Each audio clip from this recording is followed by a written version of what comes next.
Welcome to The Experience Live with Russ and Scott.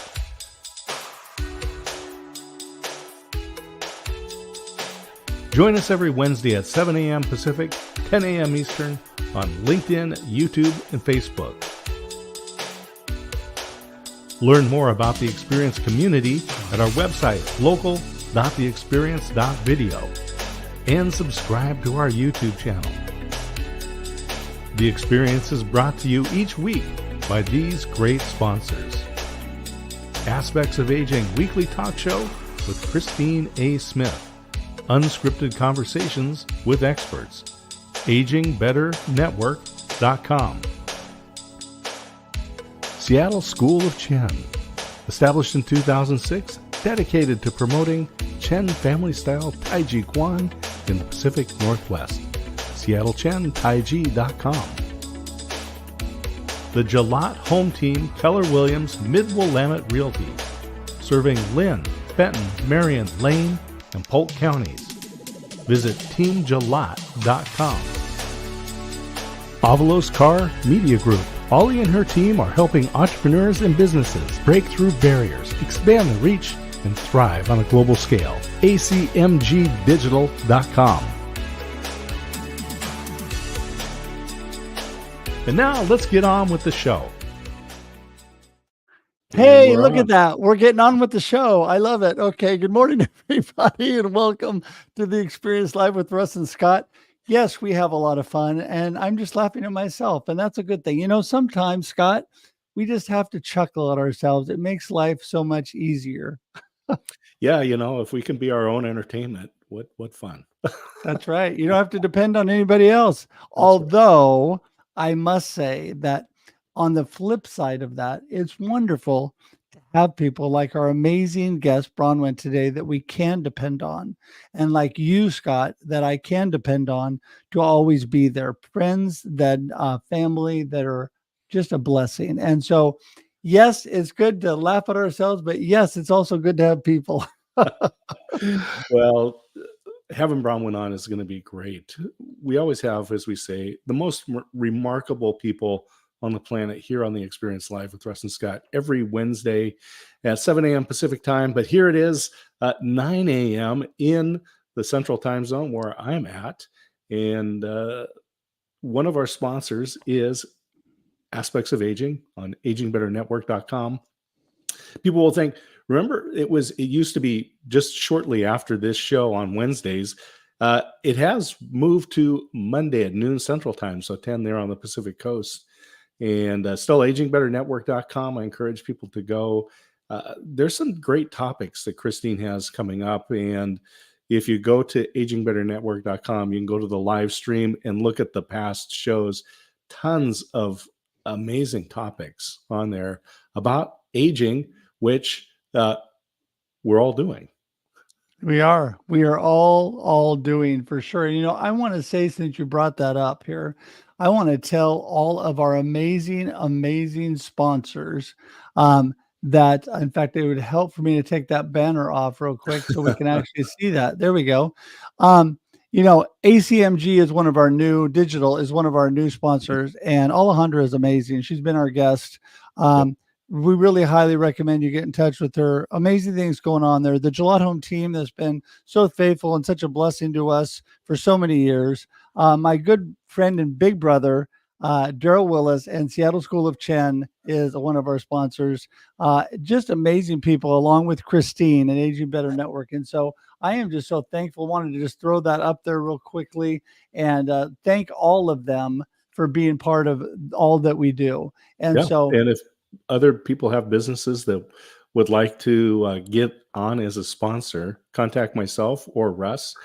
And it's not just The Experience Live on Wednesdays. There's the Experience Local on Mondays, which is on radio as well. And then there's Marketing with Russ, which is 2 times a week.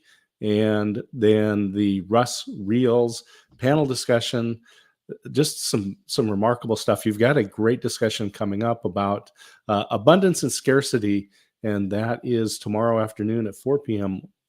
Pacific time. So people want to tune in for that as well. Well, let me tell you too, that when you want to support things that are pushing out a positive message, that are really bringing people together. Um, we're all about that on our live streams, and it is probably the world's highest value advertising you could ever do, because we're the cheapest out there. But I'm just telling you that it helps us, Scott and I, to continue to do what we do. Mhm. People don't realize there is really a high cost to continue to do this and all that it takes together. And we just want to give a huge thank to our support team, Ever, who is amazing. And Scott and I couldn't do this without her. So thank you everybody for, just thinking about that. It's worth a conversation. Give us a call, talk to us. We can give you the opportunities, but mostly we're so thankful to be here with you. And, we're thankful for our amazing guests. Just want to remind everybody, if I get the banner back up that I couldn't get off, and that is that the best place to find out about Scott and I is local.theexperience.video. That has all of our show information on it for not just this show, but also local. Scott will Mhm. be, if he hasn't already, be putting information about the Waco experience that he's doing. Yep. And and Mhm. also information about Scott and I. That is a great place to go. But if you want to go straight to our YouTube page and just subscribe, which you can do on the other one, you can just go straight to the experience.video and you can subscribe today. So we appreciate that. And I'm just excited to introduce Bronwyn and get this going. Can we do Yeah, that? let's bring Bronwyn in and learn about what's going on in her world. Well, before I bring her in, I'm going to say this. I just met her in 3D, as Scott would say, or Christine, in the same room in New York, where we were both speakers at Perspectives on Cancer. I had known Bronwyn for a little while, but I really got to know her much better in person. An amazing individual, a wonderful friend. And in the short time since New York, she has been right there supporting me and all that I'm going through. So I just appreciate her. Here she comes, Branwyn Lee. Woohoo! Hello, Hello, Bronwyn. Good morning. hello. Good afternoon. Yeah, good afternoon. No, good morning. I'm happy that it's not 7 o'clock here. Yeah, well, I'm an early morning guy, so it doesn't really phase me. And actually, during my whole cancer journey, I have still done fairly well in the morning. It's just by the lunchtime, I hit lunch and then it's all over, and then I just go to bed. So, Yeah. Hey, then your but body says it's enough. And then you got to just listen to your body. absolutely, absolutely. Well, listen, let's just start from the beginning. Who is Bronwyn? Tell us a little bit about yourself and all that you're about. Besides the fact that we already know you're an amazing person because I told everybody. So go I ahead. heard. Thank you. Thank you. So who I am a wife. I am a mother of three.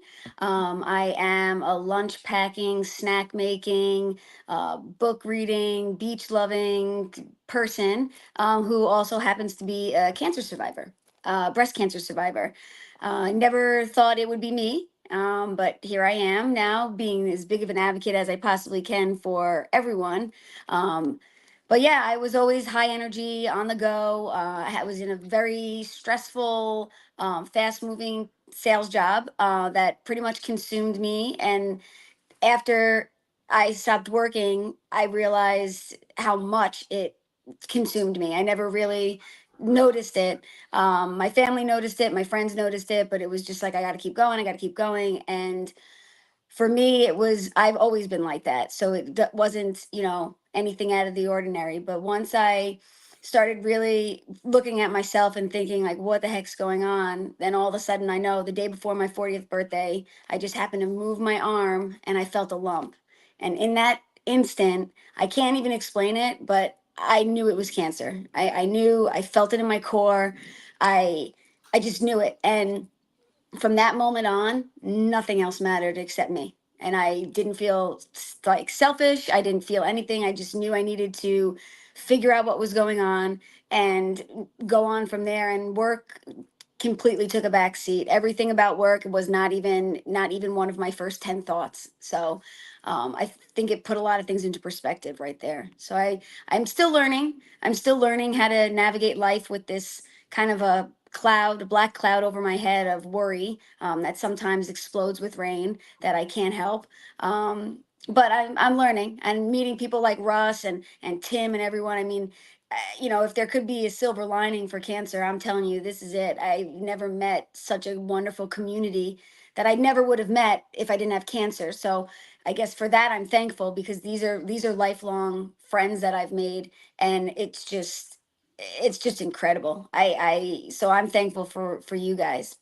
Catherine, often we wait until the end to kind of talk about what are some of the practical things that people can do when they're dealing with this type of situation. In your case, breast cancer, um, but you gave a talk, and maybe you can just give some practical tips for people that are facing this, but also for their families and friends, Yeah. because those that's it's just hard to know what to say, what to do. What do you recommend on a practical level? Yeah, no, that's a great question. So for me, I kept to myself. I let my close ring of people that were all around me, I let them know what was going on. And then some extended friends, I just didn't. I wanted to keep things contained. But for me, it was, I appreciated when my friends called me and didn't just ask me about cancer, didn't just want to talk about my breast cancer. They would be like, "Oh, hey, Avery did this in Girl Scouts," and it made me feel like they were looking at me more normal. I mean, normal per se, that I wasn't sick. And I really appreciated that. I appreciated that I wasn't only getting texts like, is treatment today? Are you going to be sick? It was trying to keep it as normal as you possibly can. Of course they're going to ask how you're doing, but I also found myself, when they would talk more about themselves or what was going on with them, I felt more inclined then to say, yeah, hey, treatment, I've been getting sick. And then it just kind of then became a conversation, and then we moved on. So I think not focusing just on the sickness, focusing on the person and taking different pieces up, because I'm still me. I'm just a different version of me. And Right. while I was in active treatment, I was a different version. But I think just looking at that person as they're still them, I think that's really important. And then for everyone else around them, I'm so thankful that I had my mom was able to fly in from New York and spend a couple weeks here when I had my surgery, my bilateral mastectomy, and then with chemo. I had really good friends, and my husband. I think for me, what was most important for me was when I reached out to all my husband's friends and I asked them to please check on him, because I knew he was telling me he was fine. He was telling me. So his friends really stepped up as well, and, just kind of made it. And I'm like, don't make it like Bramlin said to, check on you. Just make it like, hey, bud, is everything good? Can I do anything to help? Or so I think just kind of trying to keep it as normal as possible, but also allowing them to feel like they have an outlet, that they can talk to you if they need to get something off their chest. Yeah, I could not agree with that more. All the things that you're saying, because obviously I have experienced and am experiencing that. And I think really, you know, I talked about perspective and pre-deciding and where I was going to be. And I think that I've been really pretty solid overall in myself. Yeah. I worry more about my beautiful wife and my family who struggle at times with what's going on. There's such an unknown. Like right now, I'm in this time where I don't really worry, but I know that my wife does and my family does. That I'm in this unknown where this cloud is floating over me and I'm doing treatment, but we have no idea if the treatment's working because we're waiting to get to a month from now when I go in and I have a PET scan and an MRI to see, hey, how are things looking? Hmm. And so it's that unknown, I think, that sometimes is so difficult. But in all of that, as much as I love and appreciate all of the well wishers and definitely want the prayers, by the way, always want Yeah. Yeah. prayers. But a lot of times too, it helps me just to have nice discussions. That's what I love about this. You can just have nice discussions with people and not always have to be, I mean, today, this is kind of our topic, but you're not always having to be talking about Yeah. your cancer, Yep. because that gets kind of, I mean, if I'm going to worry, it's going to be while I'm talking about the cancer, Yeah. Uh-huh. Yep. so I'm good at compartmentalizing it away, but when it gets thrust right back in front of you, it's kind of like, oh, there it is. That's right. I Yeah. do have cancer. Yeah. So, well, this is what I love about you, though. I love how you talked about the community, but what an amazing part of that community you are. But just how real you are with people. And Erica, who was there and also spoke at Perspectives on Cancer and had breast cancer as well, talked about that. It's a real personal thing for women. And yet, I mean, it's really interesting because guys, a lot of times, I don't have this, but guys, a lot of times have prostate, women have breast cancer, areas that are really personal to them. But you really talked about just really the support of people that had gone through what you had gone through and how you want to be that for other people. And so talk a little bit more about that. Yeah, so I think, it's one of the things that you always hear, no one fights alone. And it's kind of, you think, oh, it's cliche, whatever. I never truly understood that until I was feeling much better and feeling like I wanted to make sure that no one fought alone. You kind of, and when everything starts happening, they tell you to join these support groups or, go on this Facebook group or, so I did the things, and they were awful. They were just not a place that I wanted to be. A lot of negativity, and so I was like, this isn't for me. I ended up being just in one group. It's for aesthetically flat women that chose not to have any reconstruction, and it's a really wonderful group. So I stayed there, but listening to a lot of their stories and how their journey is playing out or how it even started is nothing like mine. And I was so blessed. I must have had someone right around me just guiding me through, because I got every appointment I needed. I got every scan and everything I needed, I got. And I'm talking to these women, and it is so not like that. This woman is in the middle of treatment and battling with the insurance company to still get her treatment. And this person, her husband divorced her. And so for me, it's like I want to be that solid person for them and let them know that, I still can feel, and I will cry with you, because as Russ knows, I do cry a lot, but I will be that person for you. And I just want I want everyone to know that there is someone there that they can rely on, that they can talk to, because it's also pretty hard when you want to talk to someone, but none of your friends understand, and you don't want them to understand, but it's kind of hard. And so sometimes it's really nice to be able to talk to someone who actually understands why you're so mad, or why you just want to sit there and cry, or so for me, I'm like, I just can't have anyone knowing that a lot of these women that I've been talking to and meeting have gone through these journeys alone. It breaks my heart, because I feel even more blessed that I was surrounded by the people I was surrounded by, and knowing Right. that these people have no one. Mm. It's not okay to me, so I'll Hey, be that Scott, person.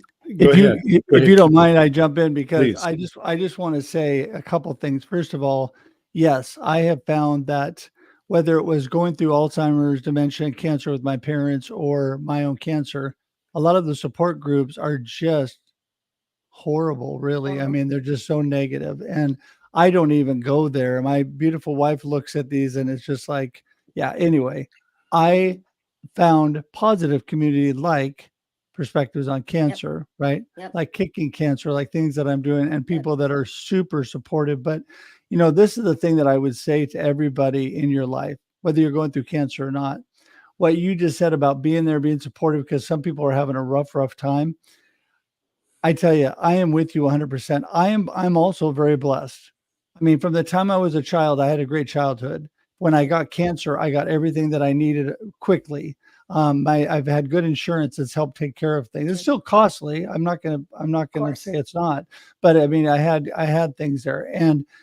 But don't wait, everybody, to be there for somebody or support them, because a good friend of mine who was a co-author on one of my anthologies, she messaged me about a month ago, maybe not even that long ago, and they had found cancer, just a big tumor outside her pancreas. And she asked for prayer, and we talked a message on back and forth. She was in South Africa, message on LinkedIn, and I thought to myself, I should have called her, because less than 2 weeks later, I got word that she had passed away. She just found out she had it, and less than 2 weeks later, she was gone. So that's my point to everybody. It doesn't matter what you're doing in life. Mhm. You may not be here tomorrow and next week and the week after that. We don't know. don't wait to support and love people and be there for them, right? Yep. Every time, like Bronwyn, like Rochelle, Erica, Shannon, Tim, all the people from Perspectives on Cancer, all of them just grabbed me and said, if you need anything, I'm here for you. It's that kind of commitment to being there for people that I think really helps you, right? We talked about this on our show on Monday on the Experience Local, where there was a guest. I heard him say, he came on and he just said, this may be the last opportunity I have to say this. Yeah. And he just, to say thank you. And it wasn't because he's in a condition. It's just, he knows he's living out the fact that things change quickly or can change quickly.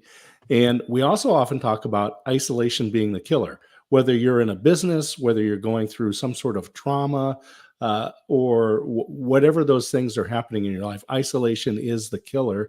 Branwyn, you were talking beforehand that you were very busy in business. You had an active family. You had all those things that were going on. Let's talk about what your connection was to people during that time, that you wish you had been different, or you're grateful that you had set up some things that translated post-diagnosis. Sure. So for me, just being as busy as I was and on the go and everything, I did miss out on a lot of things that I didn't realize I was missing out on with the kids, and just even with myself, and just how consumed with work I was. So for me, once I realized that just wasn't important for me, that stress, that level of just, I didn't care how much money I could make. It just didn't matter to me anymore. So for me, I did take the time to isolate myself for a little bit and feel sorry for myself and, wonder why and all that stuff. But then I picked myself up and I started thinking, Russ, like you said, you wish you would have called, because it was 2 weeks later. I had my preventative visit in August of 21, mid-August, and I felt a lump not even 3 months later, and I was already at stage 3. So if I didn't feel that lump, for whatever reason, the way I moved my arm, if I didn't move my arm that way that morning, I most likely wouldn't be here, because it was super aggressive. So once I knew it was aggressive and everything, I did start doing things, for my kids. I started writing letters to them, and not because I wasn't being positive or fighting with everything I had. It was because, what if something just happens and I didn't get to say, I'm how proud I am of them, or just something along those lines. I made little videos, and I told my husband, like, this flash drive is for Amelia, this one's for, Quentin, this one's for Marcus. And he's like, you shouldn't be doing that. Why are you doing that? And I'm like, because we don't know. And I'm not doing it because I'm thinking something terrible is going to happen. I'm doing it because I don't know. And things can change extremely quickly. So I just kind of set myself up. I made sure that I talked to all my friends. I made sure that I had a card written for each one of my friends that I still have sealed, and it would be ready to go if it needed to. Phil knows where it is. But just so those people would know, just what they meant to me and how they helped me, just because I don't want them to ever feel like how Russ like how you just said, like, "Oh, I wish I would have called," or "I wish I would have sent one more message," or I wanted them to know that they've helped, and you know it's okay. I'll be there. They've done everything for me, and I'm truly blessed by them. Yeah. I have had more of an urgency. I agree with you. I mean, really, my business, because it's hard for me to do, but it's taken a back seat to everything else more than ever, because I don't know. I don't know what's going to happen in December when I go in and they tell me and where I'll be. I don't know, but I'm going to live, and I'm going to tell everybody. I am one of those kind of people that I am on constantly telling people how much I appreciate them and what a blessing they are, just because I want people to know. I want people to know that, like you said. We all get those text messages and WhatsApp messages from Russ, right? Yeah. From when I know that he probably sends those to you as well. I get those so regularly, Russ. It's just such a blessing that you are. Yep, well, absolutely. and it's true. I mean that from the bottom of my heart. And when people have just really gone out of their way to be there for me, it just means a lot. And I back to my friend Michelle, who passed away so quick. I haven't cried a whole lot. When I first found out I had cancer and then it was upgraded to 3A and my family broke down and cried, I cried a little bit with them. Um, but for the most part, God has kept me pretty strong about me. I'm very secure about where I'll be, after I leave this earth and this body. So I'm pretty secure about I'm very secure about all that. But for some reason, Michelle just, man, I was in the car and I got that news. I was driving to a meeting. I completely broke down with my daughter on the phone and just bawled and bawled. I just could not even hardly talk. And it just was really more evident to me how important every moment of life is, right? And that's what Mhm. that's what really I've taken out of this. I mean, I think we grow more and learn more out of our greatest adversities, out of our greatest challenges. And I have grown so much more in that area, realizing the importance. That doesn't mean I'm always great at it, but I'm certainly trying a lot harder. So, Bronwyn, let me go back to you and just say, so, what would be your number one message to everybody um, about this? Because I know, like you said, diagnosis is so important. I jumped from the cancer being gone in 3 months, about a year later, after I'd had a PET scan. 3 months later, I had one, and it was already back in my groin, my lungs, and my brain from nothing to all of that in 3 months. So, I understand what you're saying. But also, we've talked about advocacy too. And like you said, you weren't apologetic for focusing on what you needed. So Mhm. anyway, go ahead. What would be your message to everybody on that? My message is to everyone. I guess it's, well, for me, early detection is the key. So I remind everyone, I don't care, I'm going to keep doing it. I know people are like, Branwyn, again, yes, there's a first of every month, and I'm going to remind you to feel them on the first. So I think you have to know your body. You have to go for those preventative visits. You have to, there's a reason they're covered at 100% with insurance. So let's make use of those. I know I did the genetic testing. I had no red flags. So if you feel like, and I didn't have the BRCA gene, my family doesn't. So that was, but people can do their genetic testing. I think the big thing is they just have to be in tune with their body, and if they do feel something, that they follow up on it, and they don't let the doctors snowball them. They don't let a provider tell them it's nothing. Well, okay, it's nothing, then I want it to be proven that it's nothing. I want to have that MRI, I want to have that biopsy. So for me, I work in insurance, so I do know a lot of things to ask and the questions to have. I've helped a bunch of women appeal their claims and this and that.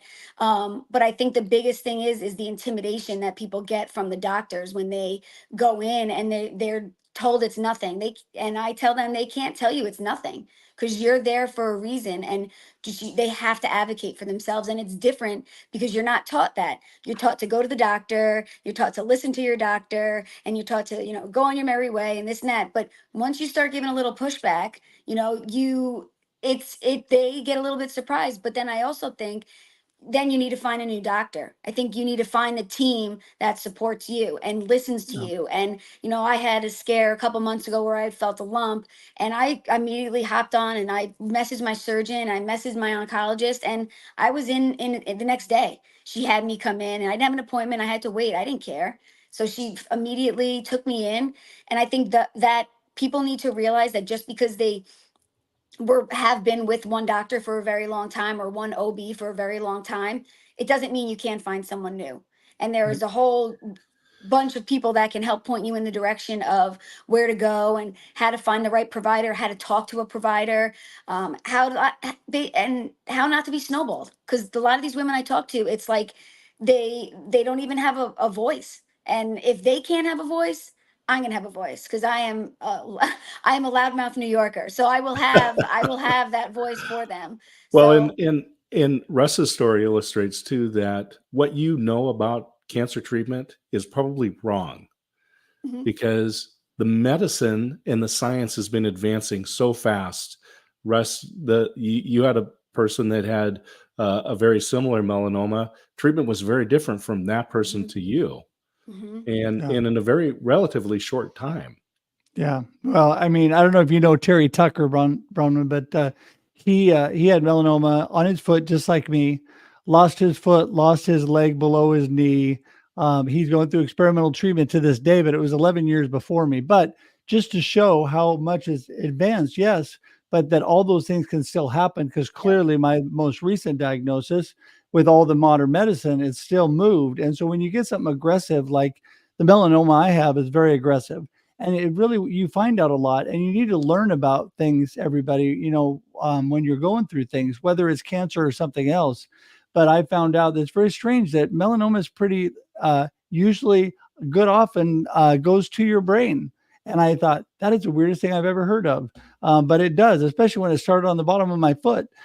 So it's just very strange things. But I just want to say too what you said, and that is, get with people who support you and do things. My oncology team at OHSU, when I call them with an emergency type situation or an urgent situation, I'm in the next day. Mhm. I have treatment the next week. Yep. I mean, they Yep. don't sit there and say it's going to be 3 to 5 weeks to get it approved through insurance and do this and that. They're like, we're just pushing ahead. They're just doing it, right? Yep.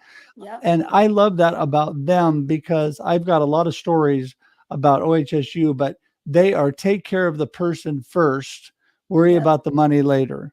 And that's really what you need, because if you go to people that are constantly worried about the insurance and if you're going to pay or not, they're more worried about other things than you. Yep. And that's not the people you want to hang out with. And also live the holistic lifestyle and learn about some natural things you can do, Yep. because whether you're having conventional treatment like Branwyn had and I've been having, I still eat well. I still take supplements that help Yep. me. You got to think about that stuff, Mhm. what is good for you. So, all right. Well, Scott, are you going to be the responsible host? Yeah, let's wind this up. Branwyn, thank you for being our guest, for sharing. We're Absolutely. talking about finding those people who are positive, and you've done that.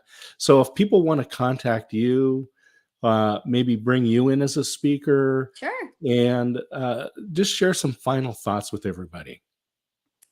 I think just letting everyone know that as hard as it is, that they aren't alone. And I know it's just so cliche, and it's just, you are not alone, and you want to find people that can understand you, and there are those people out there, and they will be there to help you, and you will get a community surrounding you. So even if everything feels so hopeless and you feel like nothing is going your way and the treatment's not working, you still have to have hope. Once you have hope, every you can't miss out on anything. You have to have that hope. Hope is everything, and you got to just keep going and going through. You can't be consumed by what ifs, because once you do, it's very hard to get out of that mentality. So you have to just keep as as positive, and know your body, make sure you have the team around you that supports you, the friends that support you, and just really ask for what you need. If you need a hug, then you ask for it. If you need just to sit there with someone and just be silent, just do that. But ask, because no one knows what you need better than you. Yeah, that's so true. And how do people get in touch with you if they want to talk to you more? Sure, you can reach me on LinkedIn. I see Russ just put my handle over there. You can email me, which my contact information is on my profile.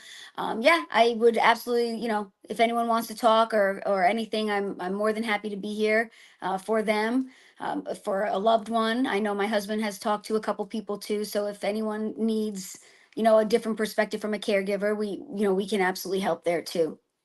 Awesome. Awesome. Well, yes, all of our family needs everybody's support as much as we Mhm. do. I Yep. honestly think this is harder on my wife and family than it is on me. So and people find that hard to believe. They're like, you have stage 4 cancer. Hmm. I said, yes, but my personality does not worry as much as all the people around me that love me, and so I worry about them more than anything. Yeah. But Yeah, that's me I, too. yeah, I'm just so thankful for you, Brennan, and for being here today. And we'll talk again soon. Absolutely. Um, and thanks for all of your supportive texts and all that. And I'll be in touch. But hang tight. I'm going to say goodbye, but put you in the green room, and we'll be right Thank there. you, Okay. Branwyn. Okay, thank you guys. Wow. I tell you, you know What a what, story. Scott? This Yeah. whole community Mhm. around, when you rally again around something that you're passionate about, um, it's amazing how people love and support you, especially when you're going through what you're rallying around. But even if you're Yeah. not, there's so many people that are supportive and supporting family members and friends or whatever. Yeah. It just, Yeah. We often talk again, isolation is a killer. And you've been fortunate to be able to connect up with Tim Sohn and the folks at Perspectives on Cancer and other groups. Plus, you bring your own positive personality in, and you were not isolated before you had this diagnosis. And this is what I recommend to people right now. If you're not going through a cancer journey or trauma in your life, that's a blessing. But today, find that person, a couple of people that you can meet with regularly, like weekly, just to stay in contact with each other, because somebody's going to have that trauma in their life and you're going to be there for each other. Build that group today. We call it a mastermind, call it a coffee group, whatever it is, but don't isolate yourself. Find those people that you are going to meet with on a regular basis who know you and love you and will not let you fail. So I could not agree more with that, Scott. And obviously, most of the wisdom in my life, other than God, comes from you and my beautiful wife. But I tell you that I have lived a life of building community. And because of that, I have been blessed by community when I needed community. Right. So like Scott said, don't wait till there's challenges and problems. And you know what? It happens throughout all of life, everybody. And let me just tell you, I learned this from my amazing parents. I had an amazing childhood and amazing parents. I was blessed, but they were involved in every step of the way. And I learned that in the schools, for example, with my kids.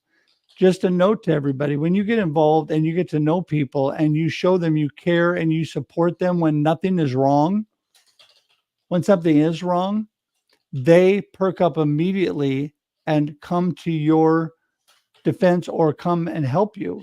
And anytime my kids had any problems in school, and this is a whole nother issue, but it's about building community. They were there to meet that need and to solve that problem, because I wasn't the complaining parent that only showed up when there was a problem. Right. Don't be the person that only shows up when there's a problem, whatever it is in life.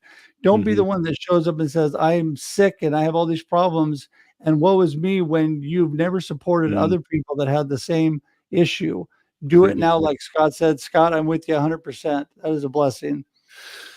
Well, it's great to hang out with you. And Russ, thank you for all you do. And thank you to Ever for being behind the scenes, creating all the great graphics, and to Connor Hedge for being the music man, the Grammy and Dove nominated musician. Who will be in Portland this week, by the way, with his band. They'll be performing at a club in Portland. They're up in Seattle performing tonight.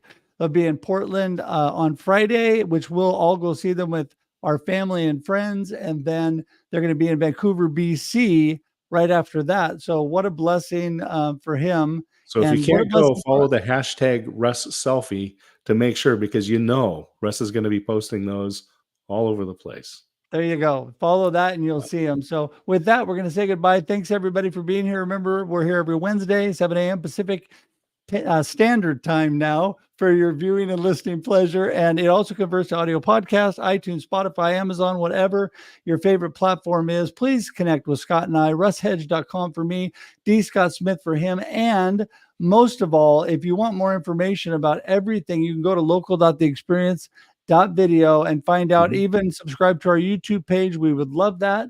And until next time, have an amazing, amazing week and enjoy.